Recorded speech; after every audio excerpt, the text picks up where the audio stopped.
Nggih. Assalamualaikum. Waalaikumsalam warahmatullahi wabarakatuh. Mas Budi sehat? Sehat, alhamdulillah. Salam tetepangan kula Lilik Supanto, Mas. Oh, alah. Dari Biro Humas PSAT. Oh, nggih. Cuman sekarang lagi di Aceh nih tugasnya. Waduh men. Lenggih. Lah Mas Budi lenggah di mana? Kula di Kedunggalar, Ngawi. Oh, Ngawi. Iya. Oh, kita sudah pernah ketemu belum ya? Sudah, waktu itu hanya sekilas di waktu di Bela Negara itu. Oh iya nggih. Di Iya, aduh. Cilodong. Oh iya lali. Ngapunten Mas. Nggih. Nggih niki Mas kan berkenaan dengan Mas Taufik ini sebenarnya saya pengen tahu kiprahnya waktu muda dulu kan. Jadi saat ini kan dulur-dulur sebelah itu kan masih apa bertanya-tanya gitu loh. Mereka kan banyak pada nggak kenal Mas Taufik itu siapa gitu kan gitu. Nah, makanya terutama yang muda-muda itu, nah saya pengen bikin sebuah tulisan bagaimana kiprah Mas Taufik muda gitu. Nah kemarin kan ada foto apa yang di-share Mas Yopi ya, yang itu kegiatannya di mana aja Mas kalau mungkin boleh ini. Ini waktu itu kan Dek Taufik itu kan kuliah di IPB itu. IPB, oh nggih. Beliaunya itu kuliah di IPB. Waktu itu warganya itu ada 6 kalau nggak salah itu yang saya kenal itu. Itu Mas Bono, Dek Taufik, Mbak Penny itu leteng saya itu 74 gitu, itu. Nah terus ada yang dari Jogja itu namanya sama 2 itu Joko kecil dan Joko besar itu kemungkinan dulu ngakunya itu di Jogja itu muridnya Mas Imron. Waktu itu kan saya ada di Kelapa II, waktu itu saya masih di Brimob itu. Saya masuk Brimob kan tahun 75 itu. Setelah itu leteng-leteng saya 75 itu sebagian besar kan anak 300 Brimob itu kan ada banyaknya yang dari Madiun sekitarnya itu. Ada yang dari Magetan, Mas Pati dan sekitarnya. Nah terus waktu itu jenengan Mas sudah kenal dengan Pak Padirianto? Pak Mas Pati. Ya itu ketua cabang dari Depok yang itu. Depok, nggih. Itu dulu dan Dema itu di Brimob Kelapa II itu dulu komandan saya. Nah, ini cerita ya Mas ya. Tapi ini ya cerita yang lugu, tidak bisa saya tambahi, tidak bisa saya kurangi ya. Adanya emang begitu. Nah, suatu saat itu angkatan saya itu ada yang di sel. Namanya Purnomo itu dari Magetan itu. Nah saat itu Pak Padi menjabat jadi Dandenma. Pangkatnya kalau tidak salah waktu itu Sersan Mayor Pak Padi itu. Nah terus urusannya Pak Padi kan urusan dalam ya. Waktu itu terus dia ngecek yang anak-anak yang di sel itu, lah ketemu sama Purnomo angkatan saya itu. Dia waktu itu terlambat nggak pulang cuti tapi terlambat terus di sel berapa hari itu. Terus Pak Pati bahasanya kan ya masih bahasa lugu. Manggilnya ya Le gitu. Le nyamu di sel. Terlambat Pak, tidak masuk apel 2 hari. Candi weh. Magetan. Lu aku ya Magetan nih. Magetan ndi. Cerita panjang lebar akhirnya bicara masalah Esa. Teng mriki nggih wonten leteng kula sing pun warga Sasan 74 itu. Sapa? Budi Keling itu. Oh. Yon B ya batalion B nggih. Ya kok terus malamnya itu biasanya Pak Padi itu kan yang jelas kan senior saya termasuk dan di masa saya kan termasuk hierarkinya kan saya memang harus pasukan harus menghormat secara aturan waktu itu. Lah kok habis maghrib itu ke barak saya lah, barak bujangan itu. Terus bahasanya sudah lain. Saya kan kaget. Siap dan ada perintah, ada tugas untuk saya. Enggak, saya mau aja ngobrol-ngobrol gitu. Nah setelah itu ngobrol panjang lebar Pak Wadi terus nodong saya dalam arti kamu pendekar Bun. Pendekar penapa ta Pak? Aku yang ngoten nggih. Saat itu saya enggak tahu apa-apa.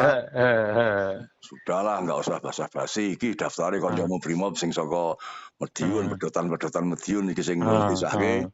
Ki mau aku ketemu Purnomo ning sel, nek ngomong nek awakmu jare wis warga. Iki pokoke latihan termasuk aku barang latihan. Loh. Iki omong apa iki aku ngono. Ya singkatnya saat itu terus latihan. Latihan waktu itu masih di asrama, di dalam asrama itu yang saya latih ya termasuk kawan-kawan saya semua. Tapi yang disepuhke waktu itu Pak Padi.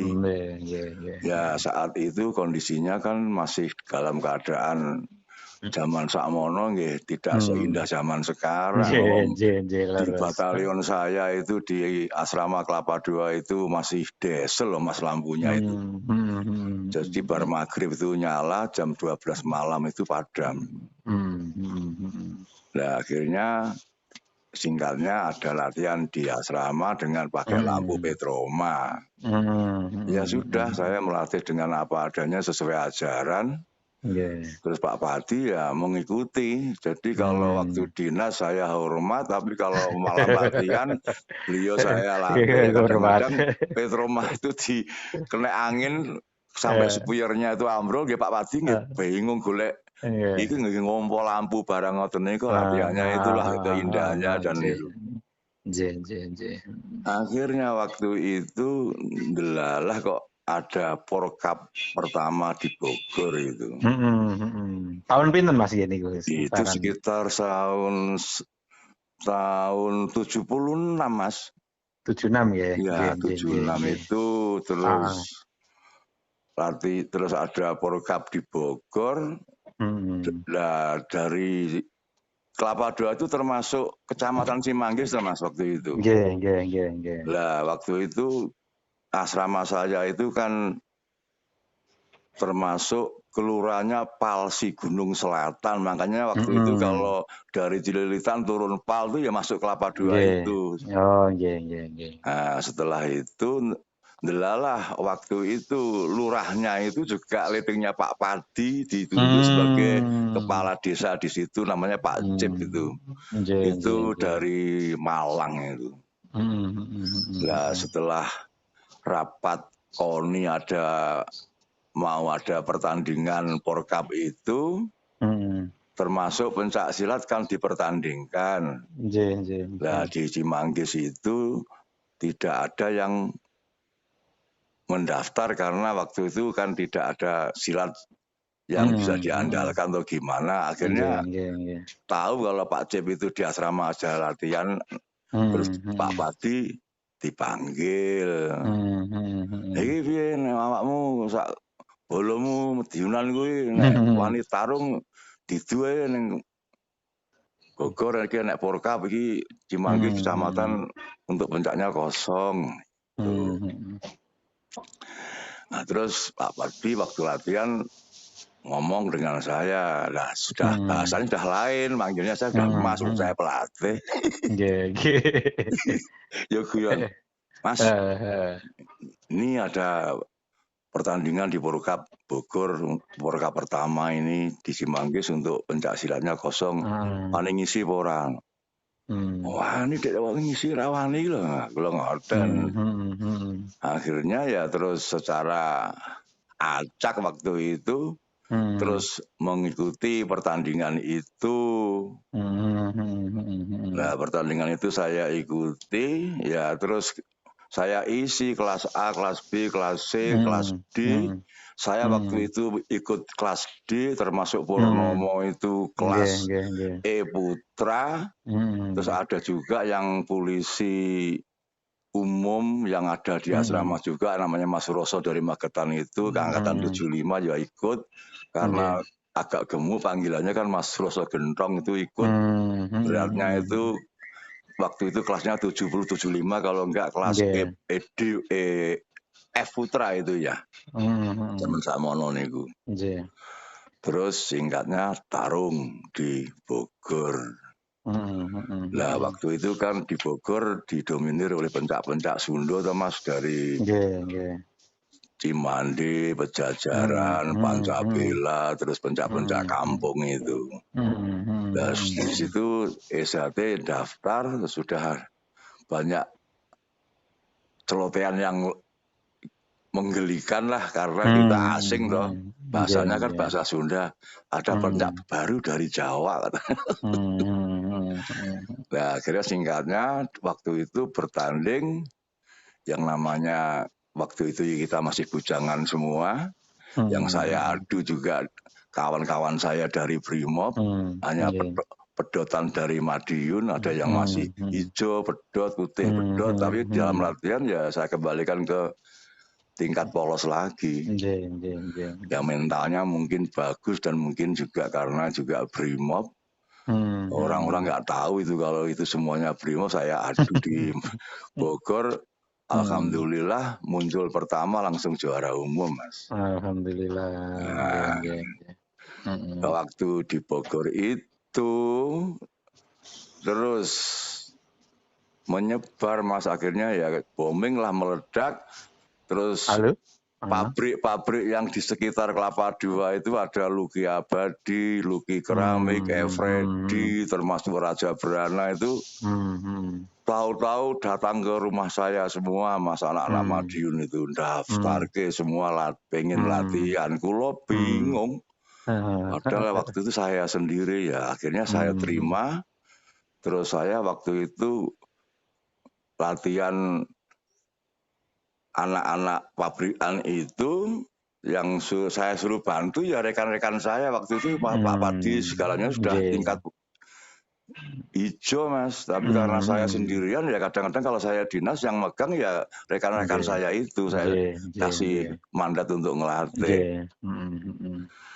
Nah, terus Porkap kedua, Mas, bertanding lagi. Waktu itu muncul itu Dek Taufik, Dek Bono, termasuk mahasiswa-mahasiswa itu. Pas Dek Bono itu juga dari Ngawi. Terus waktu itu memperkenalkan diri, terus gayung bersambut. Pas akhirnya ada muncul Dek Taufik, mahasiswa-mahasiswa itu semua akhirnya membantu kita-kita ini dalam melatih untuk membesarkan BSHT itu. Alhamdulillah. Terus 77 bertanding lagi. Terus jebur itu akhirnya Dek Bono kelas D Putra, Dek Taufik itu kelas B Putra. Akhirnya juga juara umum lagi, Mas. Akhirnya berlanjut. Akhirnya terus Mas Padi CS itu tahun 79 itu kami sahkan. Tapi waktu itu masih harus ke Madiun. Akhirnya yang membawa ke Madiun itu karena saya juga masih aktif dinas. Akhirnya yang ngurusi ya Dek Bono sama Dek Taufik itu. Akhirnya berlanjut. Terus sampai terjadi seperti ini. Jadi yang jelas untuk Bogor itu dulu juga belum ada cabangnya, Depok juga belum ada cabangnya. Nah sekarang setelah saya pulang kampung ini, saya mendengar kalau ketua cabangnya Bogor adalah Mas Bono. Terus ketua cabangnya Depok adalah Pak Padi Rianto, yang terkenal Haji Abdillah. Itu. Nah itulah Mas sekilas. Itu berita yang dari saya, yang jelas Dek Taufik itu secara langsung pelaku juga yang merintis cikal bakalnya untuk berdirinya cabang Bogor ini ya kita ini termasuk Dik Taufik, Mas Bono itu. Jadi alhamdulillah, jadi anak-anak sekarang di Bogor itu yang namanya Mas Keling mana ya nggak tahu, saya sudah pulang. Padahal yang Bapak talas Mas ya. Wah ya bukanlah, sampai ya rame-rame lah waktu itu. Ya itu lah masalah, artinya proses sejarah kan itu. Iya lah, terus akhirnya Dik Taufik itu lulus dari IPB itu, titelnya insinyur pertanian, terus akhirnya menjadi staf ahlinya Menteri Koperasi saat itu kan Pak Bustanil Arifin itu. Nah setelah itu sudah akhirnya terus waktu itu ya kalau saya waktu itu kumpul-kumpulnya kalau di Kelapa II itu kan untuk ke Jakarta kan deket Mas. Nah, jadi kalau itu waktu itu ya memang tempat kumpulnya orang-orang desa Kawak yang di Jakarta itu ya di Barata itu. Masih ketemu sama Mas Sipit almarhum, Mas Naryo, Kentus, terus Mas iku sedaya ngempale niku termasuk Mas Yan Warmo almarhum, Mas Imam Suyitno, Mas Samiono, termasuk Mas Baru, zaman Mas Sarwono. Itu semua kumpulnya kan di Barata itu. Barata emang base campnya di situ. Nah, itu waktu itu ya rasanya ingin mengulang kembali Mas, soalnya waktu itu kayaknya persaudaraannya itu betul-betul melekat.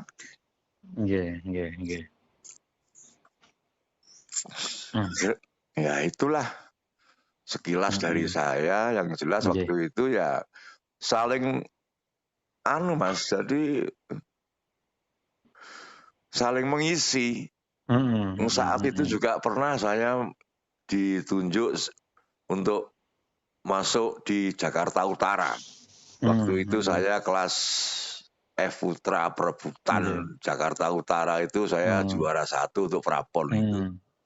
Akhirnya untuk itu langsung ke perebutan DKI itu waktu itu juara 5 wilayah itu diadu. Jakarta Utara, Jakarta Selatan, Jakarta Pusat, Timur, dan Jakarta Barat. Akhirnya saya jadi Jakarta Utara. Akhirnya perebutan finalnya untuk PON itu saya kalah karo Bambang Anggono dari Nusantara itu. Itu ketemunya saya dengan Bambang Anggono itu. Akhirnya yang mewakili DKI ya Mas Bambang Anggono itu. Untuk ke PON-nya itu saya kan juara 2. Saat itu ya memang aturan pertandingan itu belum ini ya, saya kalahnya kan ya kalah gila kali ya, nggak tahu lah waktu itu.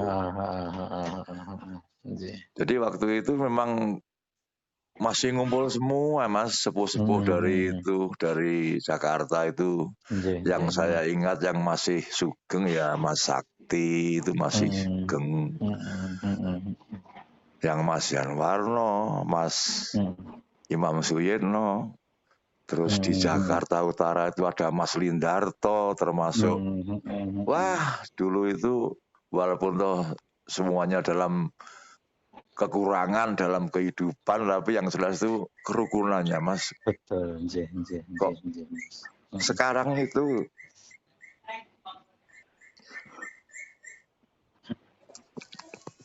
istilahnya tinggal menikmati. Cukup prihatin lah Mas kita Mas sekarang.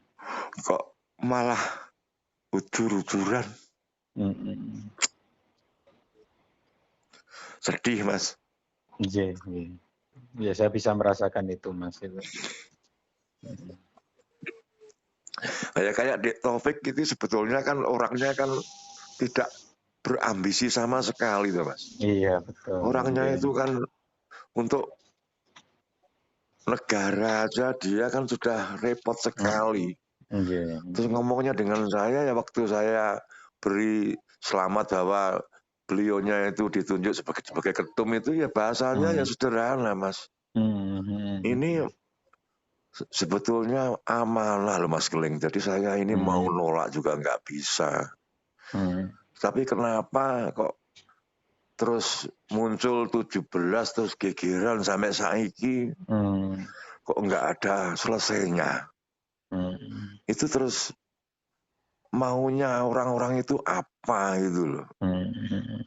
Kan corone wong itu kan tinggal istilahnya melestarikan, memberikan ajaran yang baik, guyup rukun, nggak terus saling memfitnah dan lain sebagainya. Saya itu sebetulnya kasihan sama Dik Taufik itu. Memang ya berat Mas kalau melawan orang-orang yang sudah tertutup hatinya itu repot.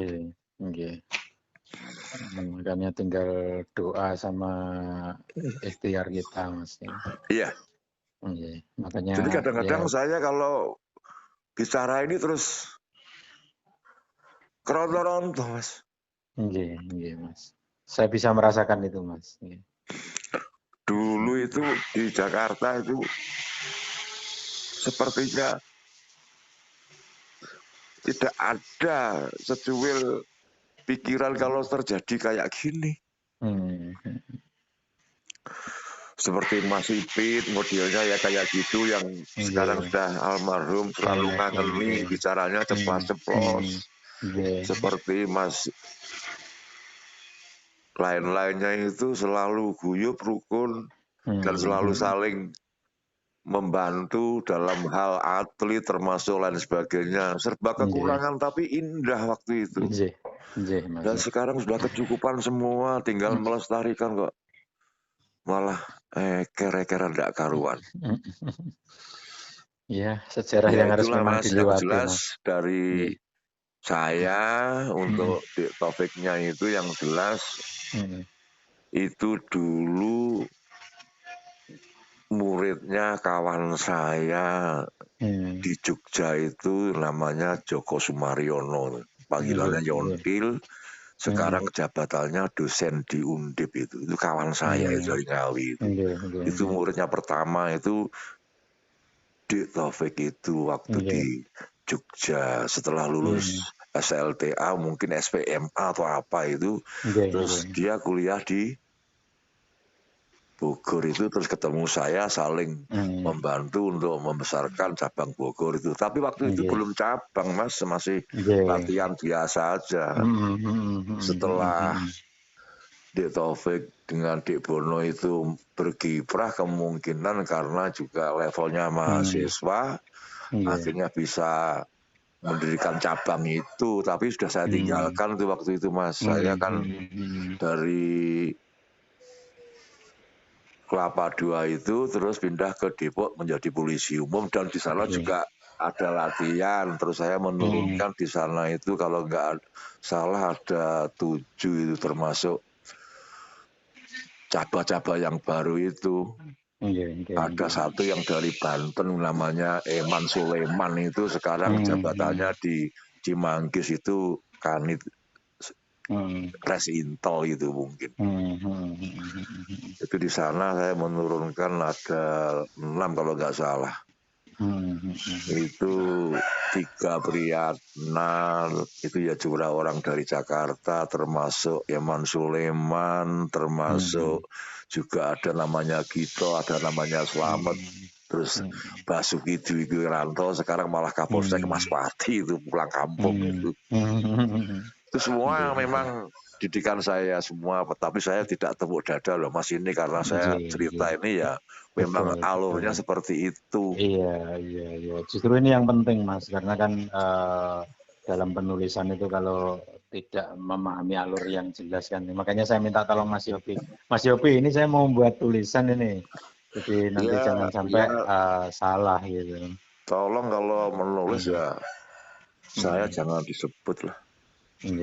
Sing disebut untuk diorbitkan Mas Taufiknya saja gitu loh. Karena itu yang penting sekali. Kalau saya itu memang tidak perlu bangga untuk saya karena itu memang kewajiban saya, Mas. Tapi kalau Dek Taufik kan berkepentingan untuk biar orang-orang tahu siapa Taufik sebenarnya, kan gitu. Betul. Kalau saya ini sudahlah nggak disebut juga nggak masalah. Tapi kalau Mas Taufik kan perlu sekali bahwa yang tidak tahu itu biar tahu, bukan kita itu menonjolkan diri saya siapa, Mas Taufik siapa, tapi sejarah itu memang kalau perlu ditonjolkan ya untuk kebenaran ditonjolkan ya Mas. Nah itu. Ya setidaknya memberikan wacana dan pemahaman untuk yang, karena ini kan sebetulnya yang ini kan yang muda-muda ini Mas. Yang muda-muda nggak ngerti apa-apa, jadi ngomongnya celometan, ya kan? Nah, itu kan akhirnya bukan menambah bersatu, tapi malah nambah ini gitu. Iya makanya waktu saya diundang di Taufik secara pribadi untuk di Cilodong itu rasanya saya pulang kampung itu. Ya, terus ketemu. Terus saya sama Dek Taufik sama Mas Bono digiring ketemu waktu itu istilahnya komtek ya, komisi teknis saya itu kan Mas Dul Rahman itu. Pak Luru sampai ketemu di Depok Timur. Waduh Mas Dul. Ya rangkul-rangkulan ya tangis-tangisan kayak seperti ketemu saudara yang hilang. 30 tahun loh Mas. Nggak ketemu. Saya aja dengar cerita ini berbesmili juga ya Mas. Iya, tapi saya bahagia karena apa? Ini saya nggak membuat supaya terharu, enggak. Memang ya sifat saya kalau sudah tersentuh gini kadang-kadang saya itu paling jelek cengeng saya ini. Cengeng dalam arti bukan cengeng ini loh Mas, tapi memang jiwa saya memang kalau melihat situasi yang kayak gini itu isinya mau nangis Mas. Kayak saya yang masih hidup aja menangis, apalagi seperti almarhum Mas Imam, almarhum Eyang Suro, kayak opo nek delok putu-putune padha kerekeran kayak gini nih. Makanya Dek Taufik kan selalu tetap tidak mau diajak untuk keras, yang jelas yang ditanamkan ya memang walaupun bagaimana kita ini sedulur Mas. Jadi kita itu terhalang sumpah, jadi bukannya tidak berani. Hanya kalau bisa ya bagaimana kita itu segera guyup rukun nyawiji sesuai harapannya Dek Taufik. Tapi kelihatannya kalau terus nuansanya itu sudah ditunggangi politik, ya nggak tahu nih Mas kok repot ini. Tapi ya kita berdoa sarang-sarang Mas. Mudah-mudahan Allah berikan jalan terbaik untuk ini. Karena ini memang bagian sejarah yang harus kita lewati dan kita ada di dalamnya. Ya ikhtiar fisik tetap kita lakukan ya, seperti kayak cerita-cerita di gini kan sebetulnya membangun juga Mas, membangun mereka-mereka yang nggak paham biar menjadi paham kan gitu. Jadi yang ingin saya tanamkan seperti itu. Karena memang dengan adanya medsos itu bisa menjadi baik juga bisa menjadi sebaliknya gitu loh. Nah kalau kita ada isu-isu negatif tapi kita tidak memberikan pemahaman yang benar kan nanti repot juga. Ya itu, kadang-kadang saya ini kan termasuk manusia yang terlalu lugu Mas. Jadi apa yang diberikan oleh ajaran itu ya saya pegang teguh. Makanya kalau saya melihat hal-hal yang seperti ini kok kayak kebangetan ngono lho Mas.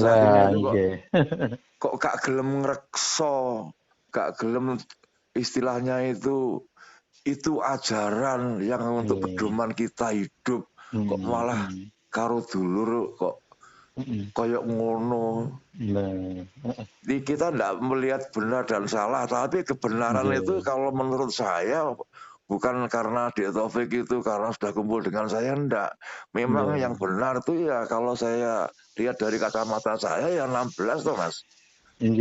Seandainya ada lagi Parlo itu kan harusnya 21. Betul, selesai betul. Mas Taufik itu melaksanakan masa baktinya. Lah, itu. Kalau 16 sudah Mas Taufik kok terus istilahnya 16 muncul Mas Murjoko ini terus ini apa gitu loh.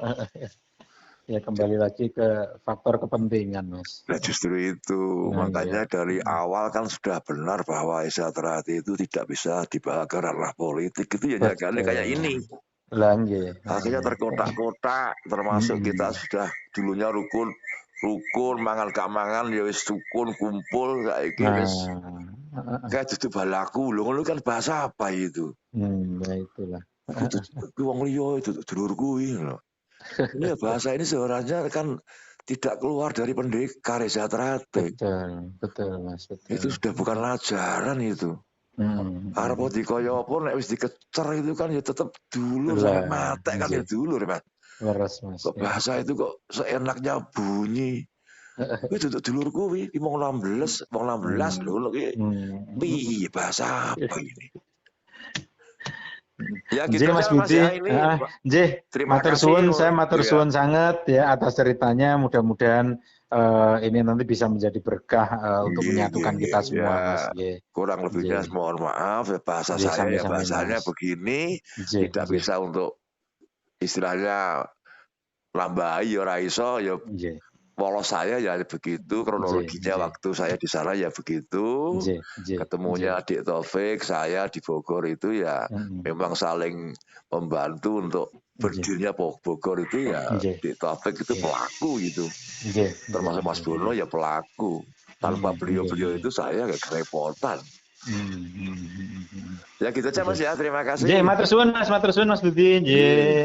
Waalaikumsalam warahmatullahi wabarakatuh.